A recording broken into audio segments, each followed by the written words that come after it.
All right, thank you everybody. My name is Chuck Boecking. I am here from Austin, Texas, United States, and thank you very much for having me. Today, or this year, is my 20th year with the iDempiere codebase. I met Steven in 2003, or Steven's team in 2003, when we first started learning iDempiere from your Yankee. Little fact, I'm actually 20 years older than Steven. It gives you an idea of how hard it is in Australia. So I want to talk to you guys about high volume transaction processing. It's ironic that I call it high volume because high is relative. There are SAP implementations out there who do millions of transactions a day.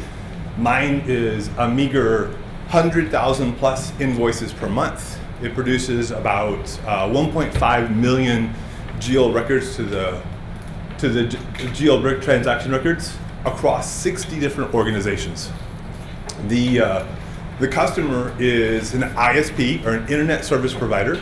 They have about 100,000 modems in the United States homes. So the fact that they operate in different states is the reason for the high volume of the organizations. And then in the list of organizations, there's consolidation orgs as well as semi-level orgs. So that gives you an idea of the type of business and the type of volume. So what that means is on any given day, you might produce as many as, say, 30 or 40,000 customer-facing invoices. So there's some struggles that I found in doing so. There are problems that I solved. And so what I'd like to do is share with you my observations. My hope is that as a result of today's discussion, we can create a better collective wisdom as to what might be best practices. So if I say anything that you have a question about, please ask. If I say anything that sounds wrong, throw something at me. I definitely want your feedback, and my hope is that collectively we're smarter, bigger, better, faster, and stronger as a result of this. All right. So my first comment is just about monitoring. There's a bunch of different monitoring solutions out there. Zabbix seems to be the current flavor of the month. I have a number of Zabbix systems that are being monitored by Zabbix. AWS CloudFront is equally as capable. Both systems are capable of monitoring any given thing that you could throw at it, whether it be the result of a query, some sort of operating system metric. If you're not monitoring your application and your database, you need to. That's a huge hole.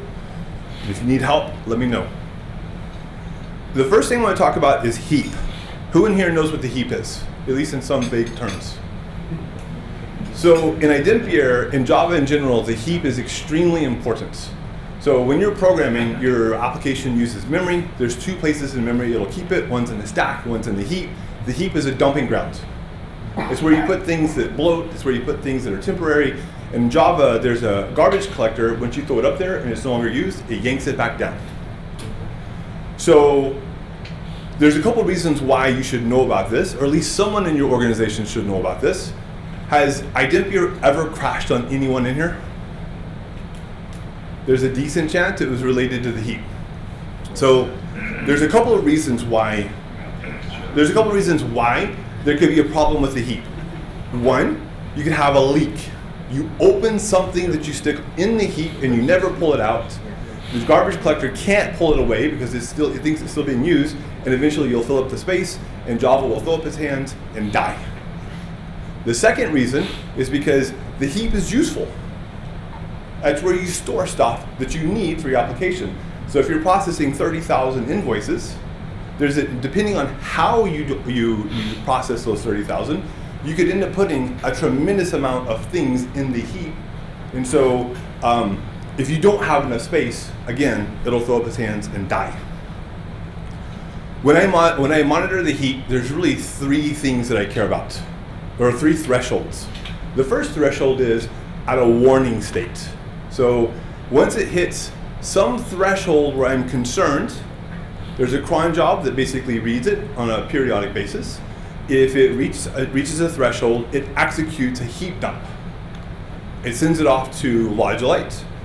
Logilite has a remote desktop that they can fire up because you have to have a lot of memory to do a heap dump analysis.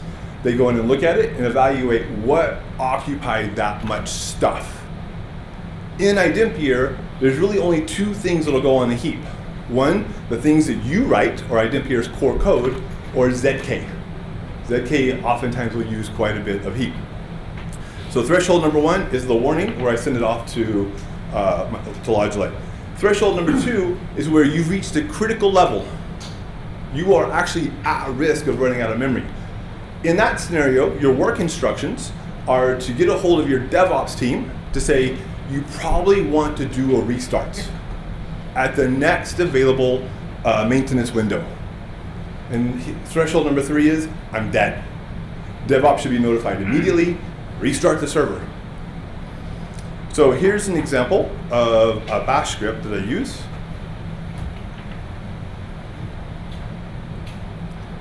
And so all that really matters is that you can find it later. If you want to take a picture of it, great. It's a relatively short script. All it does is it writes to a text file what the available heap is as well as what's being used. Those get written to text files. Zabbix consumes that. I can see it over time. Was it bouncing around, or did it just go and die? It's good. Too fast? Too slow?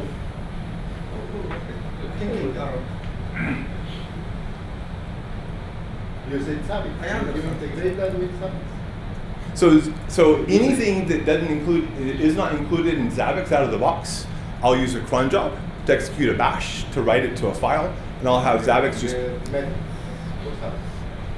or CloudWatch or any.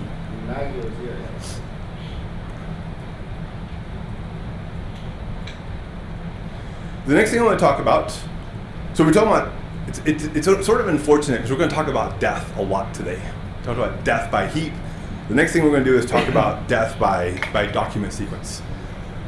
I assert to you guys that there's no valid reason to use anything but native sequences in iDempiere.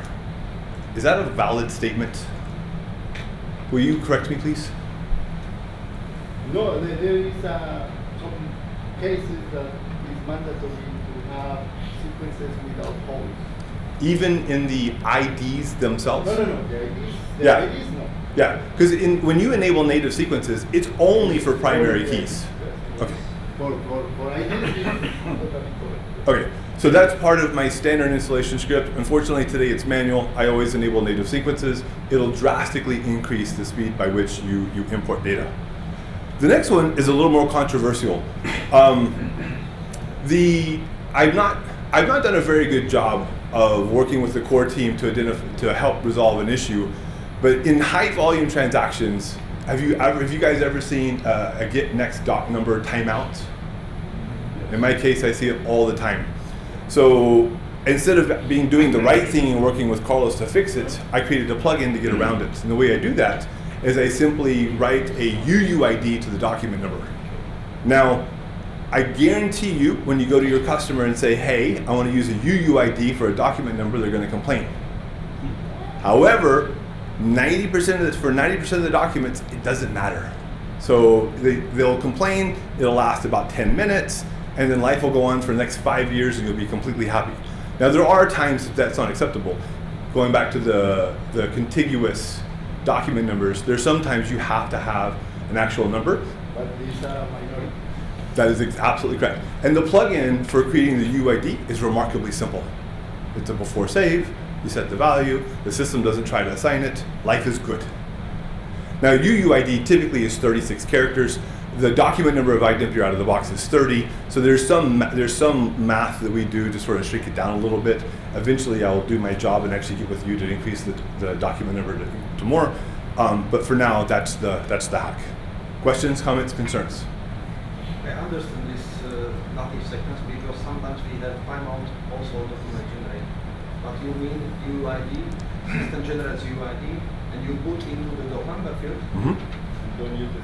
And on the document type, you say, on the sequence you say use record ID or how? I haven't even made it that far. It was literally with other than these exceptions, always use a UUID.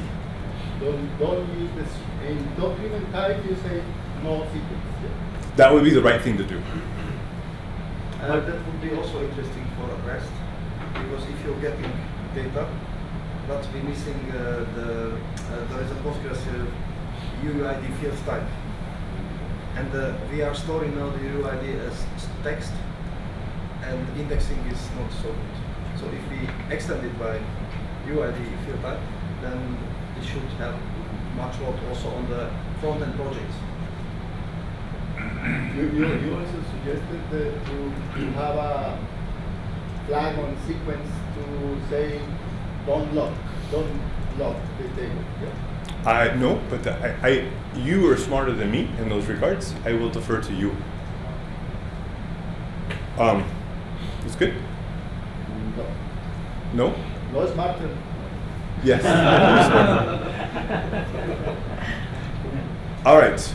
So death by document sequence. Okay, next. Table and table direct are killers. If you're operating against a small table, it's of no concern. The way iDempiere works, or at least the way last time I checked the code, is upon window load and all the records that show up in grid view, all those items behind the scenes resolved in it synchronously, and therefore the volume of data is high, the amount of data in cache is high, the taxing on the database is high.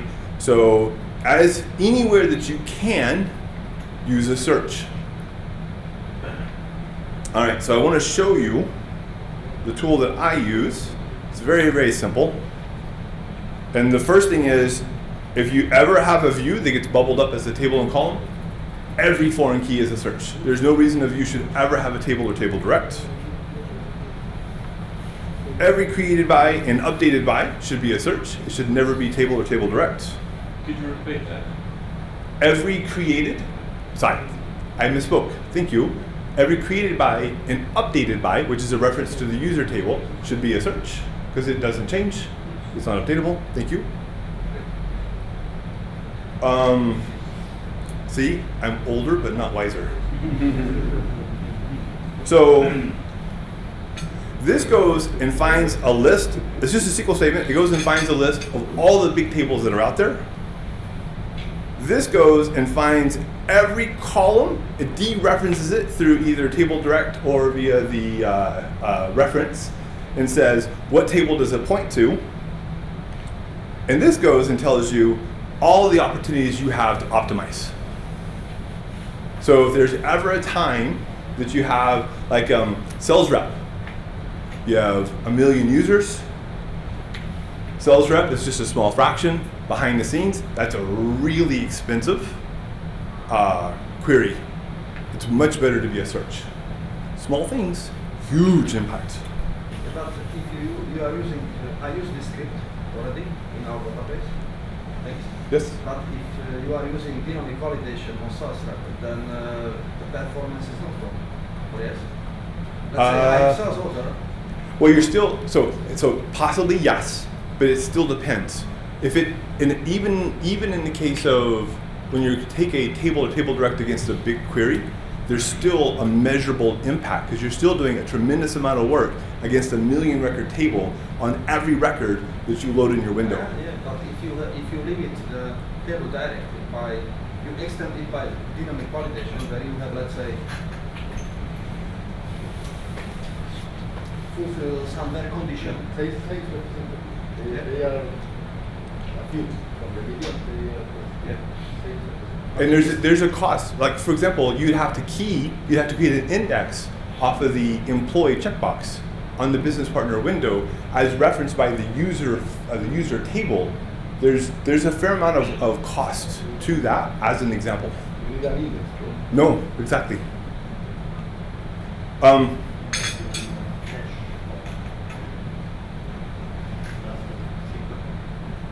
I ask a question?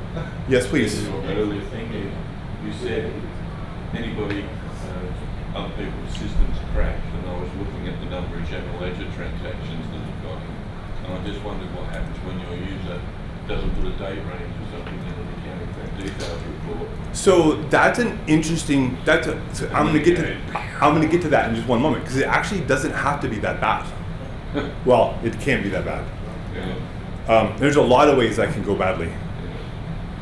Okay, so it would be nice if we could defer the lookup asynchronously.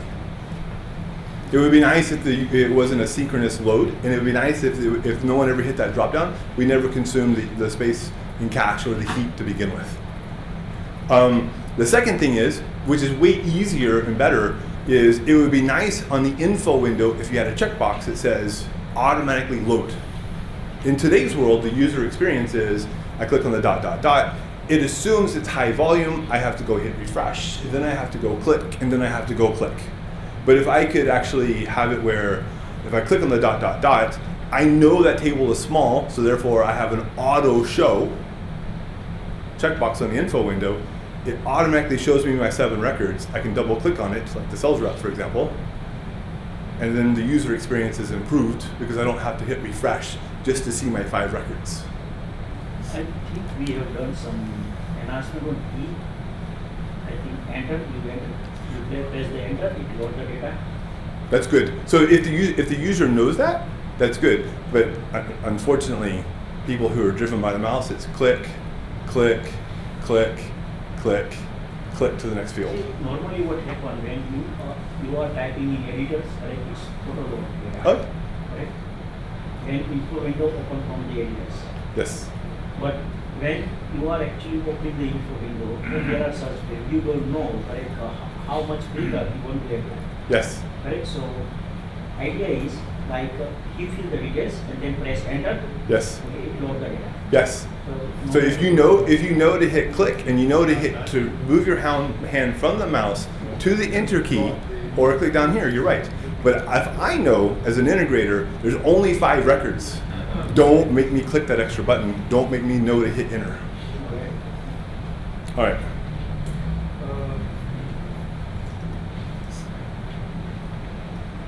Yes. Because by the way, when I change things from a drop down to a search, I hear a collective moan across the organization. I'm not sure if this part is perfectly true, but it's another something that says in info window column, it's added a flag that says query after change. But if So you don't need to push the refresh button when the field changes value. right, but I like a user that's mouse driven, they click on the ... I want them to see all 5 or however many records immediately, and then have them go click, click, and then go on. Right. But Is I'm it- not sure if you have a default in this, maybe works. So the next one, I don't have a solution for. It's a current pain point that we've spent probably collectively hundreds of hours on. So in small applications where I have 5 users, you almost never see this. But in this particular customer, I see it 20 times a day, and it causes it causes a contamination issue for us. So the error message is, I wish I would have written the error message. The error message is statement closed or connection closed. Something in the iDempiere code base is closing connections on me, and I can't figure out what it is. Logilite went in and put in the new, we were hoping it was related to C3PO, but when we added the new connection pull into that customer's instance, it didn't fix it.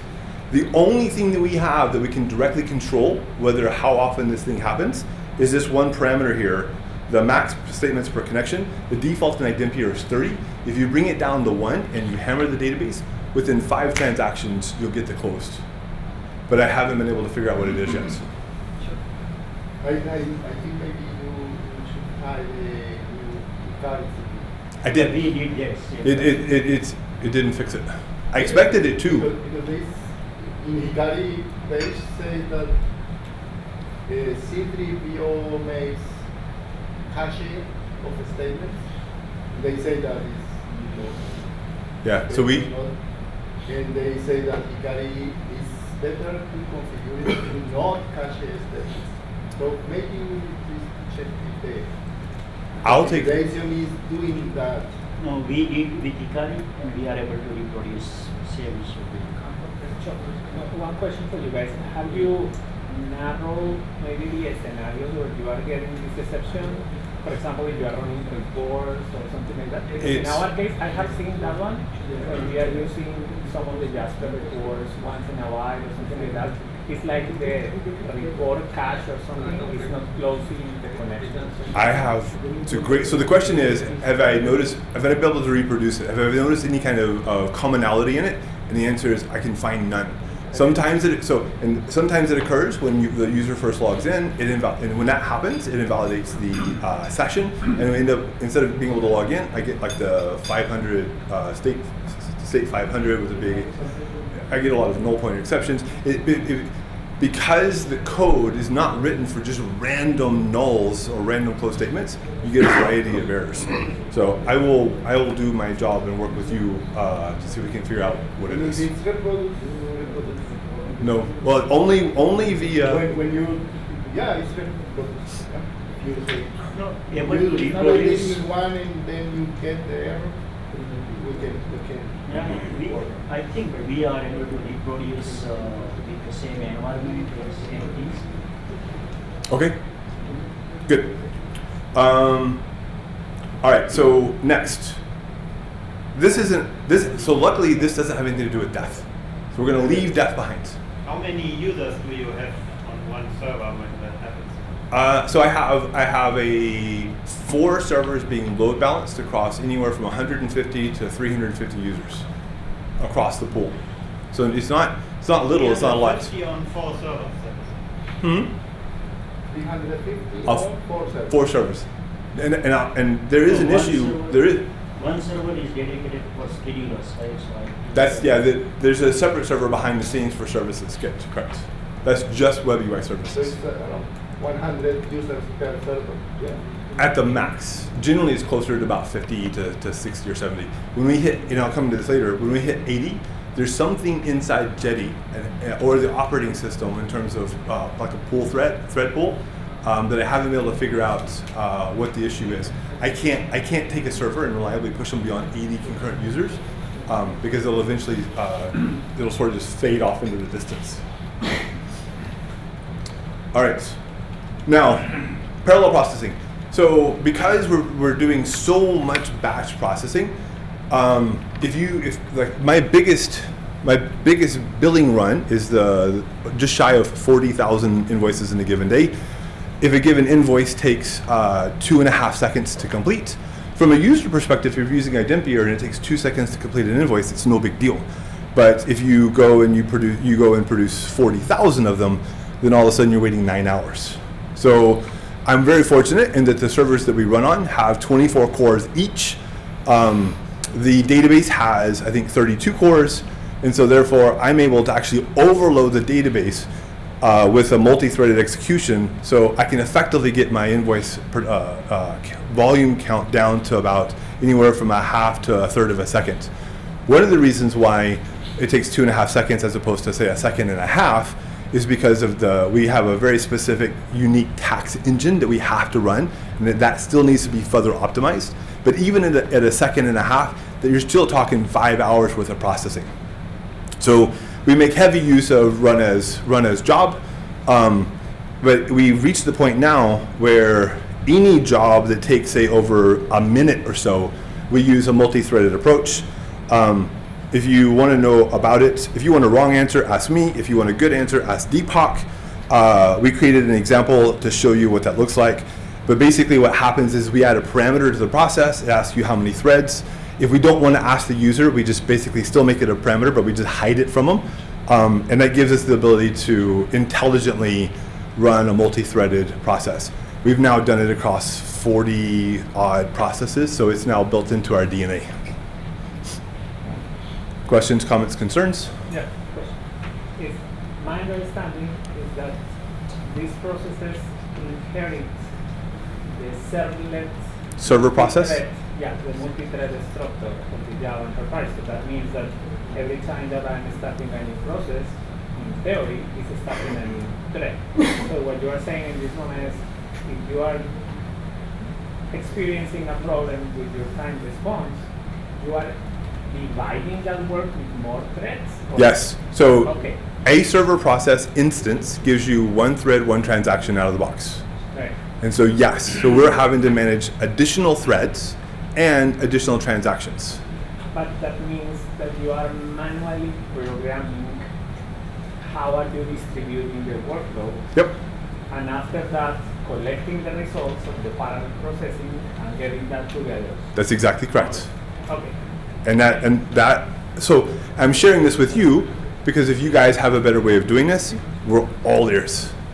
But this is as of today, this is our best solution. Yes, sir. Yeah, there is another option, but it's just when your process is strictly related with the database.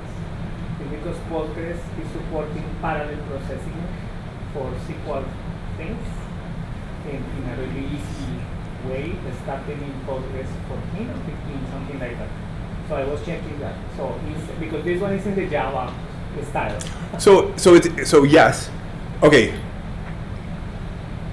Well, even if you have an iterator, regardless if your database can dole it out, an iterator by its definition is sequential. So you're still stuck in a queue. But you bring up. So I'm going to comment that's derivative of what you said. But if I haven't addressed, have I spoken to your point? Okay. So iDempiere itself doesn't use a lot of CPU. Unless it runs out of memory, it actually will sit with almost no load. The database, though, is quite linear, both in CPU usage and in memory usage. To your comment, if you run 5 threads instead of the 1, your application server won't see a load increase, but your database will along the same number of threads. So if your average, so you have 32 cores, you're sitting an average of 11, you're going to see an instant bump from 11 to 16 for the duration of that process.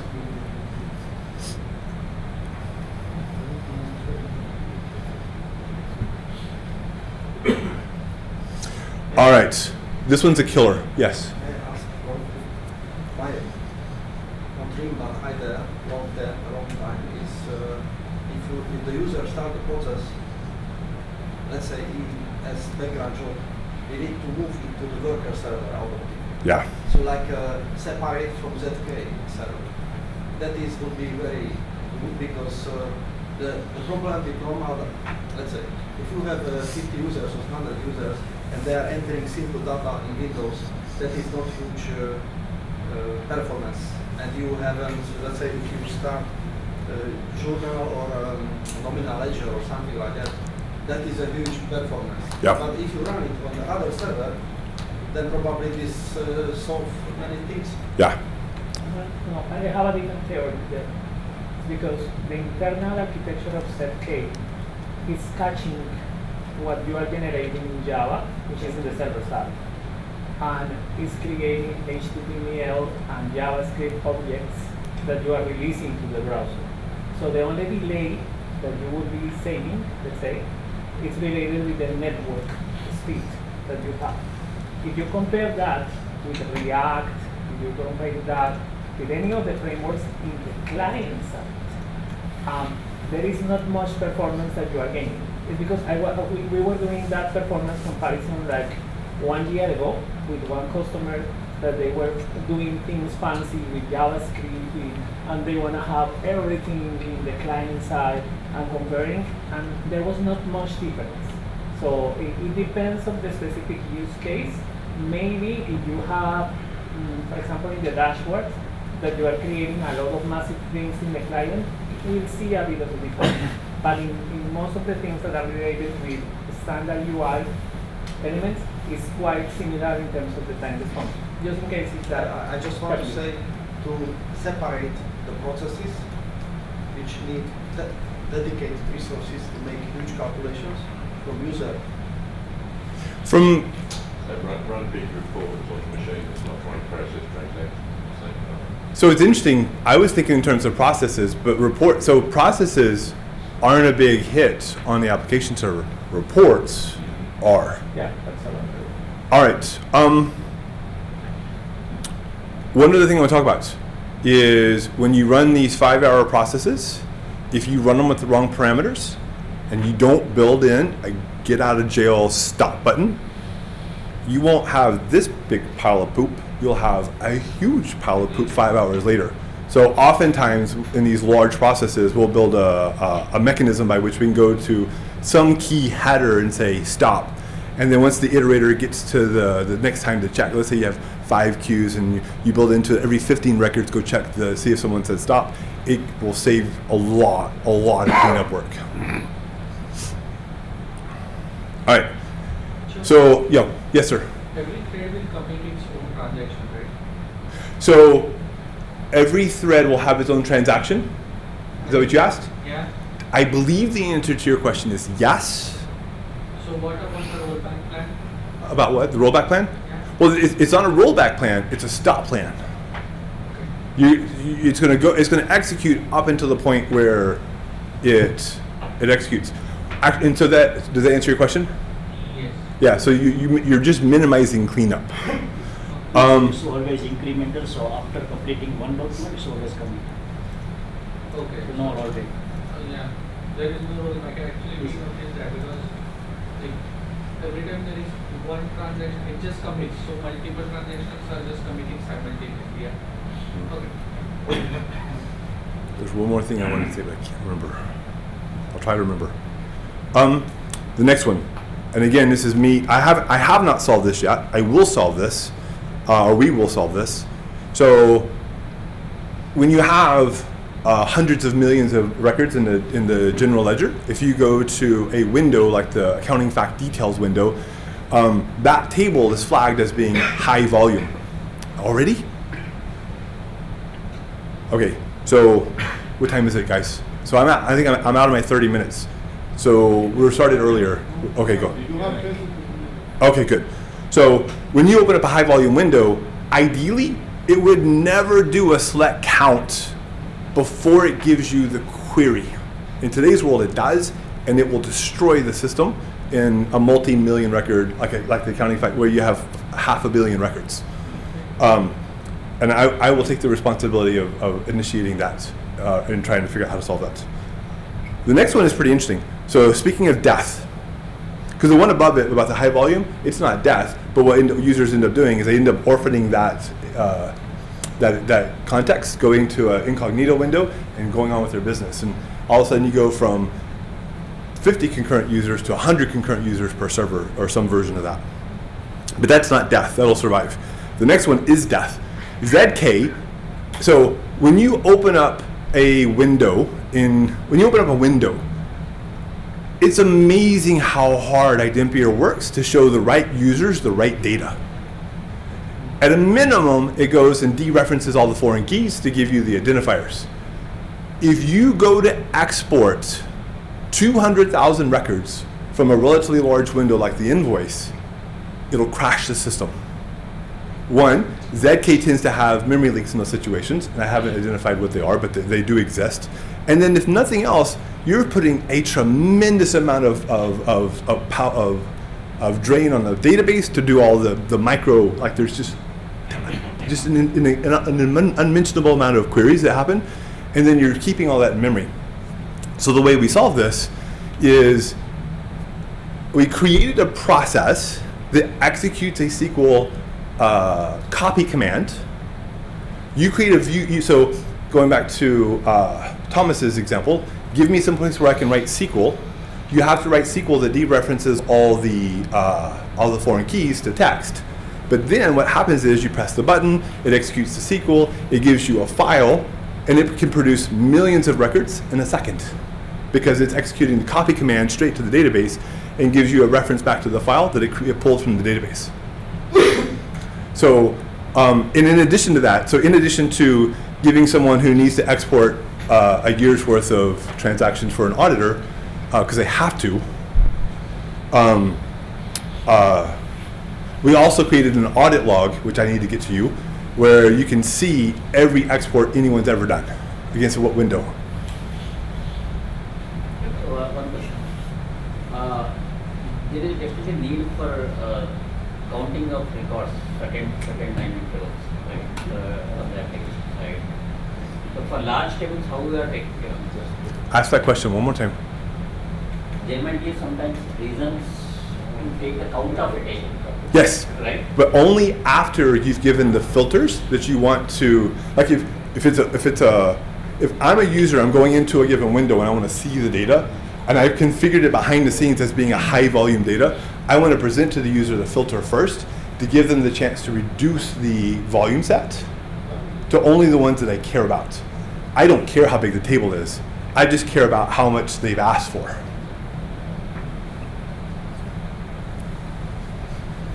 And it has to do with just sort of the semantics or the user experience in terms of being able to open up and view the data. Is that an acceptable answer?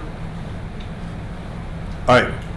So because there's 60 organizations, it's unacceptable to run the financial report engine 60 times. So what we did, and we stepped on Adax's name, we created a drillable financial report. We will take the responsibility for renaming it. We created a mechanism that basically, for every organization, iterates across the financial reports and creates an Excel spreadsheet for you. At the bottom, it has 60 tabs, and it has every transactional org as long as the consolidation org as well as the consolidation midpoint as well as the global consolidation, all within one spreadsheet. Next is auto allocation. Because we're producing 100,000 plus payments per month, the volume of allocations is high. We had to do some changes. We'll share that with you if it makes sense. But we had to change the auto allocation. The other one we had to do is payments into batch, because the vast majority of the payments are actually via credit card. We had to make it where we could have an API that would go pull the daily batch and then do the reconciliation to be able to tie it back to the original transaction, so that we could produce that high volume of bank statements. How do you mention individual? I assume the nature of the business, many of their invoices are the same value, the individual customers. They're oftentimes, How do you mention individual payment of say $60 against an invoice of $60 when you don't really know who the business partner is, and you've got thousands that you can choose from to match it against? In our case, so there's two ways that someone will make a payment. One is via the phone, which is against the named account, and the other is via some sort of like auto pay or a portal. In all cases, so Fiserv is the United States' largest financial entity. They have a tool called Card Connect, which is just an API integrator, and so we integrated with Card Connect to be able to have a reference key back to the original payment transaction record. So that's how we make the connection. Good. All right, this payment's in the batch. One thing to be aware of is that when the tables grow, if you ever go to delete a record, it'll go find out that that's used anywhere in the system. If you don't have if you have an invoice table and you have some random field like a payment term, and you want to go delete a payment term, it could potentially take 5 hours and potentially create a lot of locks to go delete that record. So I would consider it like a reverse index. Either don't allow them to delete it, or make sure that you can account for that, because that'll melt down the system.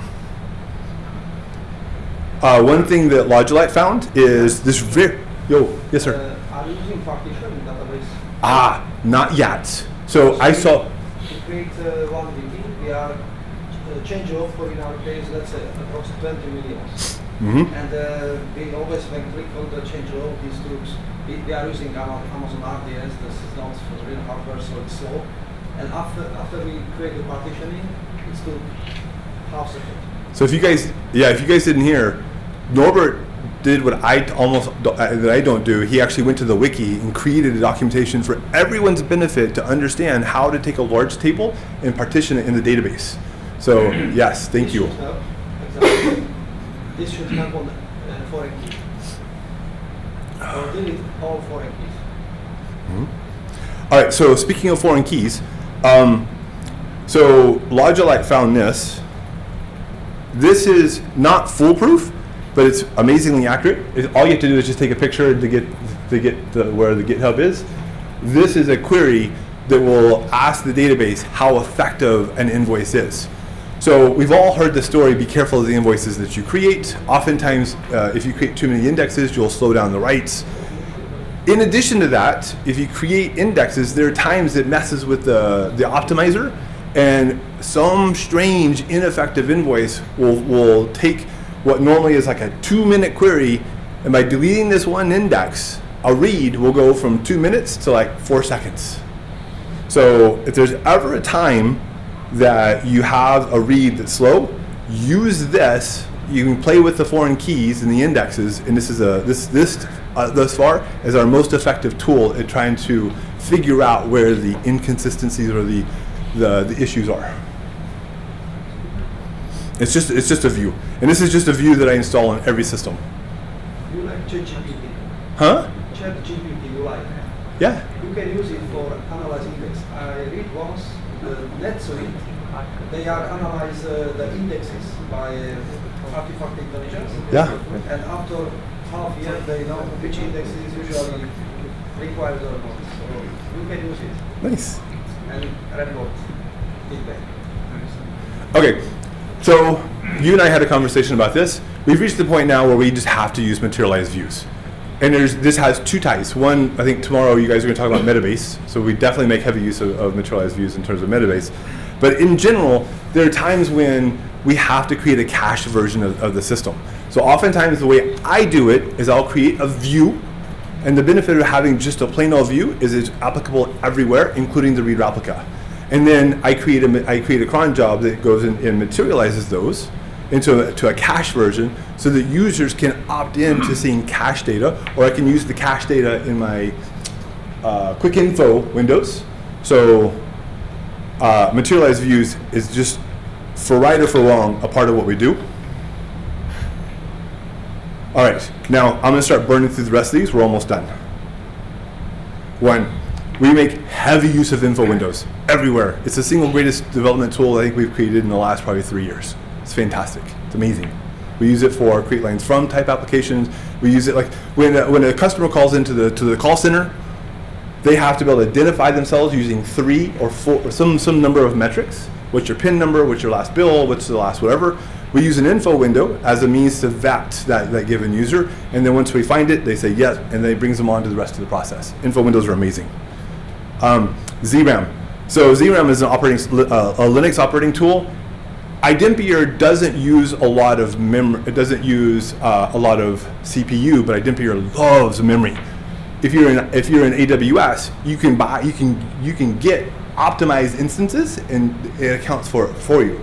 But if you're limited on RAM, Zram basically takes your memory and compresses it inside the system. So you can actually get as much as like double or potentially even triple the amount of memory out of a given server. Your cost is the in and out compression. I've only been using this for about 4 months. It seems to be working quite well, but Zram is a way to enhance your memory of the application server.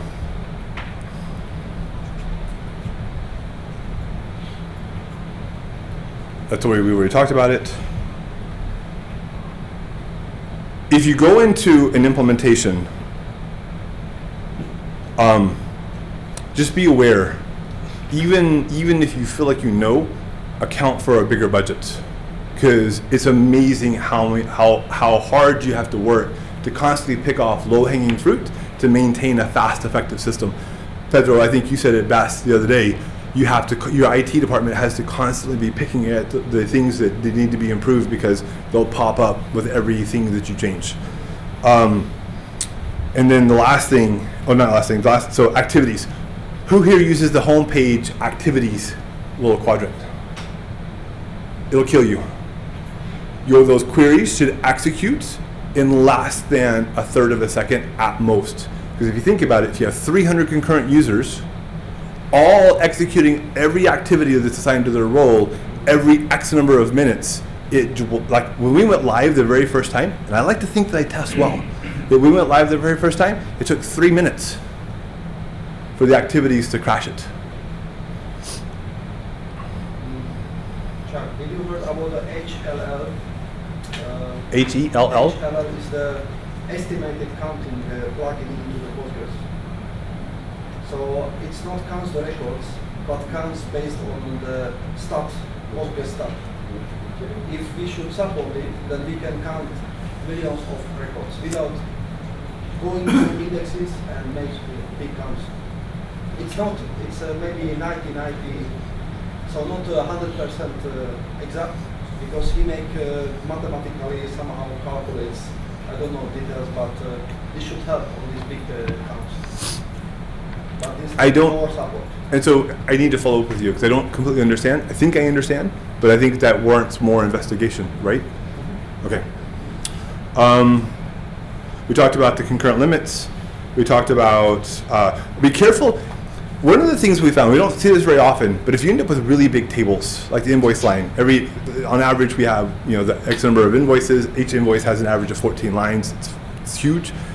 Every now and then when we add a foreign key to an existing table, simply adding the foreign key has some strange results. I'm just saying it as an FYI. And then one of the things we need to do as an organization is we need to get better at load testing. I still don't have I have a way, but not a great way to load test systematically. We're still heavily dependent upon users. So that's what I've learned in the last year. I hope this helps. Thank you so very much for your time. Do you have any questions?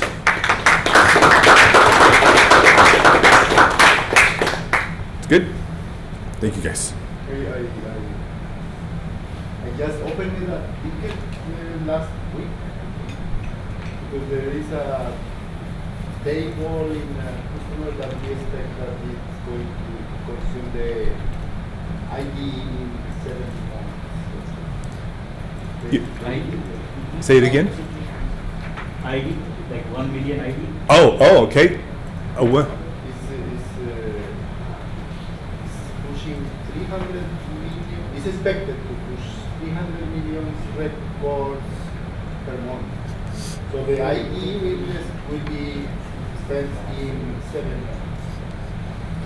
So we are planning to support. We